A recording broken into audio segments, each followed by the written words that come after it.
Welcome to मन classes. अब discuss कर रहे थे क्लास 11 का चैप्टर नंबर 12 के बारे में, जिसके एक्सरसाइज 12 भी अपन कंप्लीट कर ली थी। इस वीडियो में डिस्कस करेंगे 12C का इंट्रोडक्शन। तो आपकी फर्स्ट हेडिंग है रेस्ट्रिक्टेड परम्यूटेशन, यानी जो परम्यूटेशन के अंदर जो कंडीशन अप्लाई होगी उन कंडीशन के बारे में अपन यहाँ पे डिस्कस करेंगे। तो देखो फर्स्ट टाइप की जो कंडीशन आएगी वो क्या गिवन आपको, आप उसमें देख लेना, मैं यहाँ पे ओनली एक्सप्लेन करूंगा, ठीक है।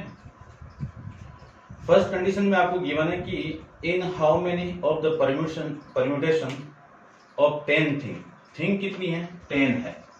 थिंग कितनी है, 10 है, जिसको मैं क्या मान लू, n मान लेता हूँ, n equal to 10 taken four at a time. और कितने अपन टेकन कर रहे हैं, 4 को टेकन कर रहे हैं। फर्स्ट के लिए वन थिंग ऑलवेज अकर, यानी इनमें से एक थिंग ऐसी होगी जो हमेशा अकर होगी। तो आपको टोटल परम्यूटेशन फाइंड आउट करना है। देखो फर्स्ट के लिए बता रहा हूं मैं, टोटल परम्यूटेशन फाइंड आउट करना है, जिसको अपन पी ऑफ एन से रिप्रेजेंट करेंगे। तो यहाँ 10 में से एक कंडीशन आपकी अक्कर हो गई, तो बच्चे कितने, 9। बच्चे कितने आपके, 9। फिर इसके साथ ये भी एक होगा ना, तो ये कितने बच्चे आपके, P3। तो इसकी कंडीशन के अकॉर्डिंग कि एक हमेशा ही अक्कर होगा, उसकी वैल्यू याद आएगी, और उसको मैं 8 से मल्टीप्लाई, यानी इस r की वैल्यू क्या हो गई, 4 में से एक कंडीशन अक्कर हो गया, जिसे मैं बॉक्स मेथड अप्लाई करूं, यानी आपको 4 वैल्यू लेनी है। ये 4 डिजिट हो गया, मान लीजिए यहाँ पे जो कंडीशन आएगी 4 में से ही एक, यानी 4 टाइम ले रहे हैं अपन। टोटल नंबर कितने अपने पास में, 10 है। 10 में से ये 4 मैंने ले लिया, तो इस कंडीशन पे तो 4 हमेशा के लिए अक्कर हो गया, ठीक है ना। तो नेक्स्ट कितना आएगा, ये 3 आएगा, ये 2 आएगा, ये 1 आएगा, ऐसे, ठीक है। सेकंड कंडीशन के अंदर ये गिवन आपको कि नेवर अकर, जो वन थिंग है वो एकदम ही अकर नहीं हो रही है। तो इसमें से एक कंडीशन तो मैंने यहाँ पे ले ली, बची हुई 9 ही है अभी तक भी, लेकिन उसमें से कंडीशन अकर नहीं हो रही है, तो उसकी वैल्यू कितनी आएगी, 9p। यहाँ पे एक कंडीशन अकर हो चुकी थी, तब 4 आया था।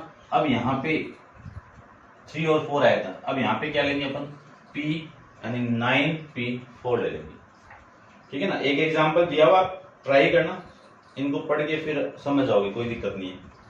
और क्वेश्चन अपन सोल्व करेंगे तो ये बेटर समझ में आएगा, ठीक है। फिर है सेकंड टाइप, आपका जो टाइप सेकंड है,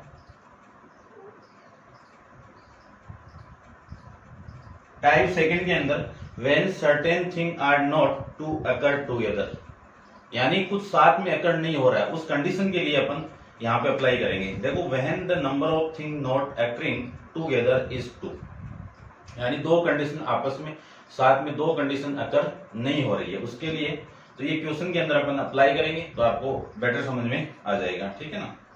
और इसमें केस बना हुआ है, केस आप देख लेना। और टाइप जो थर्ड आपकी, टाइप जो थर्ड है उसके लिए अपन पढ़ के आगे, formation of number of with digit. जैसे मान लीजिए यहाँ पे n की वैल्यू में ले लेता हूं 1 2 3 4 5। आपको 2 डिजिट का नंबर फॉर्मेट करना है, तो 2 डिजिट के लिए किनमें से बनाना है, इनमें से ही बनाना है, ठीक है। तो मैं बॉक्स मेथड से अप्लाई करूं तो इस प्लेस पे यहां से कितने डिजिट आ सकते हैं, 5 आ सकते हैं।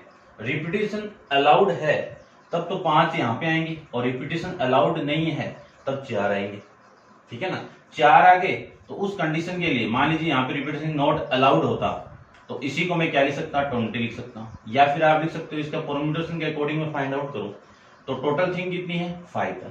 5 में से एट ए टाइम कितने टेकन कर रहे हैं, 2 प्लेस है, तो 2 डिजिट 2 को उठाओ, तो आपकी वैल्यू आएगी 5 फैक्टोरियल अपॉन में 3 फैक्टोरियल। इसको आप सोल्व करोगे ना तो ये 20 ही आएगा, ठीक है।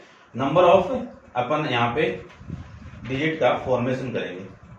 फिर इसकी जो फोर्थ है, फोर्थ कंडीशन क्या है, वर्ड बिल्डिंग वाली है, वर्ड बिल्डिंग वाली। जैसे सपोज कि एक वर्ड ले लेता हूं मैं, रोज, या फिर बोस ले लो, एक ही बात है वैसे तो, बोस ले लो। इससे आपको डिजिट का फॉर्मेट बनाना है, क्या बनाना है, डिजिट का फॉर्मेट बनाना है, ठीक है। तो देखो रिपीट हो रहे हैं ना वैल्यू, इस रिपीट वाली वैल्यू के लिए अपन क्या करेंगे, इसमें डिजिट तो वही होगा कि इस कंडीशन के ऊपर, जैसे 3 डिजिट की मैं बना दूं, तो यहाँ पे ये 4 डिजिट 4 टाइप से आ सकते हैं, बट यहाँ पे रिपीट हो गया, लेकिन आएंगे तो 4 ही टाइप से ना। और यहाँ पे 3 और यहाँ पे 2, और जो रिपीट हो रहे हैं उनको 2 से डिवाइड कर दो, है ना। इसमें कंडीशन चलेगी वॉवल्स को साथ रखिए, ठीक है, कॉन्सोनेंट को साथ रखिए, ये डिजिट पहले आना चाहिए, ये नहीं आना चाहिए, ऐसे इस ए से स्टार्ट होने वाले लेटर कितने हैं, इसमें ये डिस्कस करेंगे अपन। तो क्वेश्चन पढ़ेंगे तो बेटर समझ में आएगा, ठीक है। मैं ओनली आपको ये बता रहा हूँ कि इसमें अपन डिस्कस क्या क्या करेंगे। जो इम्पोर्टेंट है, जो अपन समझाना ही है उसको वो समझाएंगे आपको। जैसे permutation of A like thing, जैसे ये था, इसमें 2 वैल्यू रिपीट हो गई, तो मैंने क्या लिख दिया यहाँ पे 2 फैक्टोरियल लिख दिया। तो इसका जो फॉर्मूला आएगा कि एक से ज्यादा जो रिपीट हो रही है, मान लीजिए कि एक नंबर ऑफ परम्यूटेशन के अंदर n की कोई वैल्यू दे दिया आपको, कुछ भी दे दिया, इसमें से p आपके लाइक यानी p रिपीट हो रहा है, q भी रिपीट हो रहा है और r भी रिपीट हो रहा है। तो इसके अंदर अपन फाइंड आउट करें total permutation p of n find out करें, तो इसकी वैल्यू क्या आएगी, n फैक्टोरियल अपॉन में जो रिपीट हो रहा है उनके आगे फैक्टोरियल लगा दीजिए, और ये q फैक्टोरियल और ये आपका r फैक्टोरियल, ठीक है। जैसे सपोज कि मैं एक एग्जाम्पल की बात करूं, आपके एग्जाम्पल दिया हुआ है इंडिया, ये दिया हुआ है, आपको इतने डिजिट का आपको फॉर्मेट बनाना है। तो देखो इतने डिजिट का फॉर्मेट बनाना है, तो डायरेक्ट बना दूं, n की वैल्यू कितनी है, टोटल नंबर कितने हैं 5, तो n फैक्टोरियल, रिपीट कौन हो रहा है, ये n हो रहा है, यानी p की वैल्यू 2 हो गई, एक ही हो रहा है, क्यों होता है तो और लेते, ठीक है ना। तो ये कितना आ जाएगा 5 फैक्टोरियल अपॉन में 2 फैक्टोरियल, ऐसे अपन इसको सोल्व करेंगे। रिपीट वाली वैल्यू से फैक्टोरियल लगा के डिवाइड कर दीजिए और टोटल परम्यूटेशन फाइंड आउट हो जाएंगे, ठीक है ना। ऐसे कुछ कंडीशन अपन डिस्कस करेंगे इसमें, और क्वेश्चन अपन करेंगे तो आपको बेटर समझ में आ जाएगा। फिर है परम्यूटेशन ऑफ रिपीटेड थिंग, ठीक है ना। इसमें रिपीटेड थिंग है, जैसे कि मान लीजिए ऐसे आ जाए कि कुछ नंबर आपको 3 डिजिट का नंबर बनाना है, ऐसे जैसे अभी अभी मैंने डिस्कस किया था, यहाँ पे 3 नंबर का आपको डिजिट बनाना है इसमें से, और रिपीटेशन इज अलाउड है, रिपीटेशन होगा तब आपकी कंडीशन क्या आएगी, इस बॉक्स के अंदर कितने नंबर आ सकते हैं, ये 5 नंबर 5 टाइप से आ सकते हैं, इस बॉक्स में भी कितने टाइप से आ सकते हैं 5, इस बॉक्स में भी कितने टाइप से आ सकते हैं 5 आ सकते हैं, ठीक है। तो इसकी वैल्यू कितनी हो गई 25 हो गई, यदि रिपीटेशन अलाउड है तब 25 हो गई। फिर मैं बात करूं कि देखो ये भी n है, ये भी n है, ये भी n है, ये तो n की वैल्यू आपकी ये है, तो क्या वैल्यू आ गई, इस 5 की पावर 3 आ जाएगी, ठीक है ना, 5 की पावर 3, n की पावर 3 हो गई। जितने डिजिट आपको बनाना है n की पावर ये आपकी 3, ये ठीक है। ऐसे आप इसको ले सकते हो, r लिया हो ना, क्योंकि एट ए टाइम 3 डिजिट है ना, तो ये r ले सकते हो आप। ये लो कि कितने नंबर का सेलेक्ट कर रहे हो आप, 3 नंबर का अरेंजमेंट कर रहे हो, तो r की वैल्यू 3 है और टोटल थिंग कितनी है आपकी n है। तो ऐसे अपन इसका फॉर्मेट यूज करेंगे, क्या करेंगे n की पावर r से, ये लो। अब नेक्स्ट आपका सर्कुलर परम्यूटेशन है, इसको समझना है बस आपको, किसको समझना है, सर्कुलर परम्यूटेशन को आपको समझना है। मेन इंपॉर्टेंट चीज आपकी यही है। देखते हैं, देखो सर्कुलर परम्यूटेशन के बारे में भी, इसको मैं रब कर देता हूं।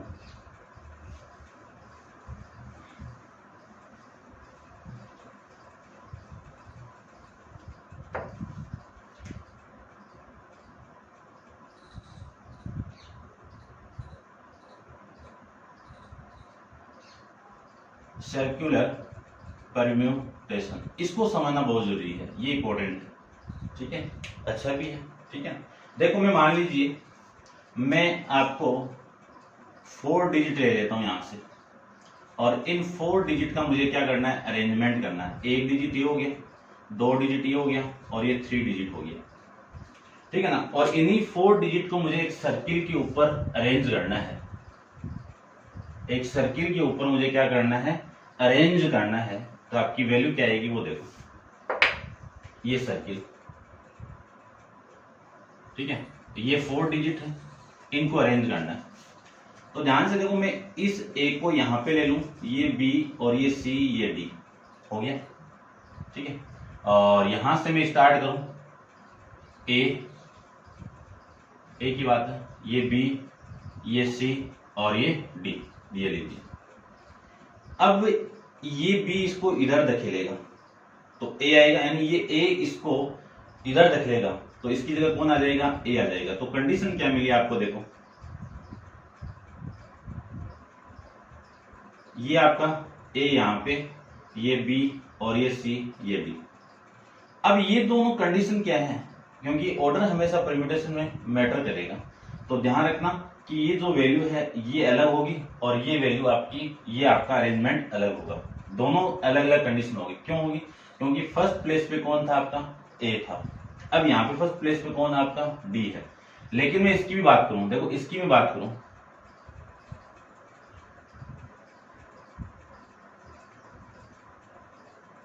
ये ए इधर आएगा तो ए, बी, सी और डी, ये दोनों अरेंजमेंट सर्किल के अंदर सेम ही आएंगे। यानी इसके ए की लेफ्ट साइड तो आपका बी है, पहले भी बी था, देखो ए की लेफ्ट साइड कौन है, बी है।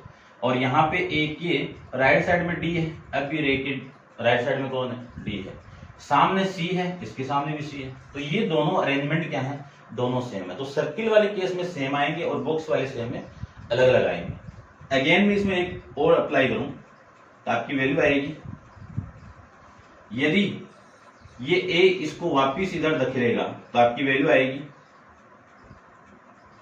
यहां पे आपका आएगा ए, फिर यहां पे आएगा बी और ये सी, ये डी। अब ये भी अलग होगा, लेकिन मैं इसी की बात करूं इसके अंदर, तो ये वैल्यू आपकी आ जाएगी, देखना ध्यान से, ए यहां पे, फिर बी और फिर सी, फिर डी। देखो यहां से आप देखना कि ए के लेफ्ट के अंदर आपका बी है और ए के राइट में डी है, तो पहले भी वही था, तो ये कंडीशन तीनों सेम है, लेकिन ये कंडीशन तीनों क्या है, अलग अलग है।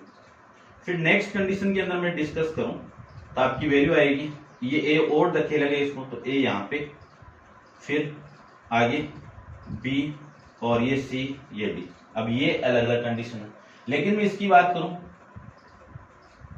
ए यहां पे है, बी यहां पे है, सी यहां पे है और डी यहां पे। यहां से आप बैठ के देखो, आपके लेफ्ट हैंड साइड में बी होगा और राइट हैंड साइड में डी होगा, पहले भी यही था, ठीक है ना। तो ये अरेंजमेंट भी सेम है। उसके बाद में मैं और बात करूं, ये डी इसको इधर धकेलेगा तो ये ए वापिस आ जाएगा, ए, बी, सी और ये डी, ठीक है ना, वापिस आ गया। तो कितने केस, देखो ये तो चारों अलग अलग होंगे, बट ये वापिस रिपीट होने लगे, तो इसमें ये चारों थिंग्स क्या होगी, आपस में सेम होगी। तो मैं मान लीजिए मैं इसे बोलूं कि आपको 4 डिजिट बनाने हैं, 4 डिजिट का फॉर्मेट बनाना आपको, ठीक है ना, 4 डिजिट नंबर आपको बनाने हैं। तो इस बॉक्स मेथड के अंदर, इस बॉक्स के अंदर मैं रिप्रेजेंट करूं, 4 प्लेस पे ऊपर मैं रिप्रेजेंट करूं तो इसकी वैल्यू क्या आएगी, 4 फैक्टोरियल आएगी। यदि भी ये डिजिट n हो तो इसके केस के अंदर number of permutation p of n की वैल्यू क्या आएगी, n फैक्टोरियल आ जाएगी, ठीक है। अब मैं इसमें बात करूं तो इसमें अरेंजमेंट कितना हो रहा है आपका, अरेंजमेंट तो वही 4 डिजिट हो रहा है, तो परम्यूटेशन, नंबर ऑफ परम्यूटेशन कितने हो जाएंगे, 4, यानी 4 फैक्टोरियल अपॉन में ये 4 कंडीशन सेम आ गई, इन चारों से मैं डिवाइड कर दूं और इसको मैं एक्सपेंड करूं तो वैल्यू आएगी 4 इंटू 3 इंटू 2 इंटू 1 अपॉन में 4 से 4 कैंसिल आउट, ये वैल्यू कितनी लिख सकता हूँ, 3 फैक्टोरियल लिख सकता हूँ। इसी को मैं 4 माइनस 1 फैक्टोरियल लिख सकता हूँ ना, तो नंबर ऑफ परम्यूटेशन की कंडीशन ये आ जाएगी आपकी। और इसी को मैं लिख सकता हूँ n के फॉर्मेट में, तो n के फॉर्मेट में सर्कुलर के अंदर आपको नंबर ऑफ परम्यूटेशन कितने मिलेंगे, n की वैल्यू कितनी है, यानी 4 की वैल्यू कितनी है, n ले लो और इसकी वैल्यू ये। तो ये हो गई सर्कुलर के अंदर number of, total number of permutation. ये आपको माइंड में रखना है, डायरेक्ट अपन इसका यूज करेंगे, आपके IIT जी में भी इंपॉर्टेंट है, क्वेश्चन पुटअप होता है यहाँ से, ठीक है। तो आप उम्मीद करता हूँ आप समझ गए होंगे। करते हैं डिस्कस नेक्स्ट कंडीशन, क्वेश्चन हम आपका anti clockwise and counter, clockwise, counter भी बोल सकते हैं उसको, ठीक है ना, यानी क्लॉकवाइज एंड एंटी क्लॉकवाइज, ये अपन यहाँ पे डिस्कस करेंगे, क्लॉकवाइज एंड काउंटर क्लॉकवाइज। चलिए आप वीडियो को पॉज करके इसको नोट डाउन कर लो, ठीक है, इसमें condition method first and second दिया हुआ, वो देख लेना, अपन तो जो बताया वो काम लेंगे। ठीक है, क्लॉकवाइज एंड एंटी क्लॉकवाइज कर दो या फिर काउंटर क्लॉकवाइज कर दो, एक ही बात है। Permutation, number of permutation find out करना है, clockwise and anti clockwise condition. देखो, यदि एक सर्किल के अंदर आप इनको अरेंज करोगे ऐसे, कैसे कर दो, ऐसे कर दो या ऐसे कर दो, एक ही बात है, तो नंबर ऑफ परम्यूटेशन कितने मिलेंगे आपको, n-1 मिलेंगे। ये तो आ गया इसका फर्स्ट कंडीशन क्या होगी।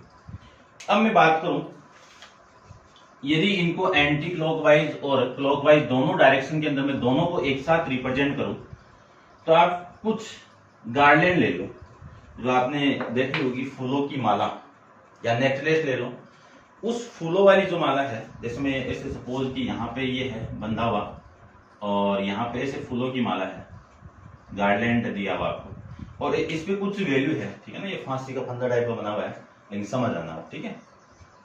और ये आपके पुफ्स दिए हुए हैं, फूल दिए हुए यहाँ पे लगे हुए हैं, ऐसे ऐसे लगे हुए हैं, ठीक।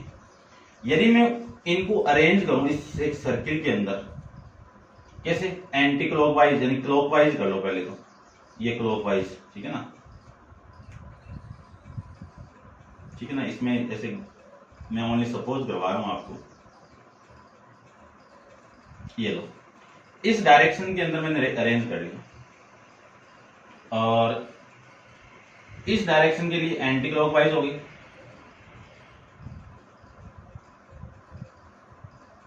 तो आपके जो गार्लैंड मैंने इसमें जो फूल है वो अरेंज कर दी। अब जैसे इस माला को आपने ऐसे पकड़ के पहन लो, फिर इस माला को वापस निकाल के ऐसे घुमा दो, ठीक है ना, जैसे कि मैंने ऐसे ले रखा, ये रेड वाली लाइन है और ये आपकी ब्लैक वाली लाइन ले लो, इसको घुमा के मैंने ऐसे पहन लिया। अब वापस पहनोगे तो भी वही फूल वाली माला है, ऐसे बता नहीं पाओगे कि ये फूल इधर था, ये फूल इधर था, नहीं बता पाओगे। तो ऐसी दो कंडीशन आपकी इसमें क्या बनेगी, सेम बनेगी, और उसी को मैं इस वाले नंबर से डिवाइड कर दूंगा, यानी इसी को मैं उस दो कंडीशन से डिवाइड कर दूंगा। तो इस कंडीशन के अंदर नंबर ऑफ परम्यूटेशन कितने बनेंगे, n-1 का फैक्टोरियल को मैं 1/2 से मल्टीप्लाई कर दूंगा, तो क्लॉकवाइज एंड एंटी क्लॉकवाइज के अंदर नंबर ऑफ परम्यूटेशन आ जाएंगे। क्यों आएंगे, क्योंकि इस हुक्स यानी जो गार्लैंड बना हुआ है, उस गार्लैंड को आप उल्टा करके पहन लो या ऐसे पहन लो, वो सेम कंडीशन बनेगी। या नेकलेस ले लो, नेकलेस या फिर कोई भी रुद्राक्ष वाली माला ले लो, या फिर आप जो गले में पहनते हो कुछ भी ले लो, उसको आप उल्टा पुल्टा पहनो, एक ही कंडीशन आएगी, ठीक है ना, सेम आएगी। कितनी कंडीशन सेम बनेगी, दो कंडीशन सेम बनेगी, और उसी 2 से मैं क्या कर दिया, इसको डिवाइड कर दिया। सर्कुलर के लिए ये होगा, और आपका क्लॉकवाइज एंड एंटी क्लॉकवाइज या कह सकता हूं काउंटर क्लॉकवाइज के लिए आपकी कंडीशन ये होगी, ठीक है। इंपॉर्टेंट है दोनों कंडीशन, आपके IIT जी के अंदर भी काम आएगा ये कंडीशन, ठीक है। तो उम्मीद करता हूं आप समझ गए होंगे। तो ये थी आपकी 12C एक्सरसाइज का इंट्रोडक्शन। एक्सरसाइज में बेस्ड क्वेश्चन अपन नेक्स्ट वीडियो के अंदर डिस्कस करेंगे। आप वीडियो को पॉज करके इसको नोट डाउन कर लेना। आज के लिए इतना ही, थैंक यू सो मच।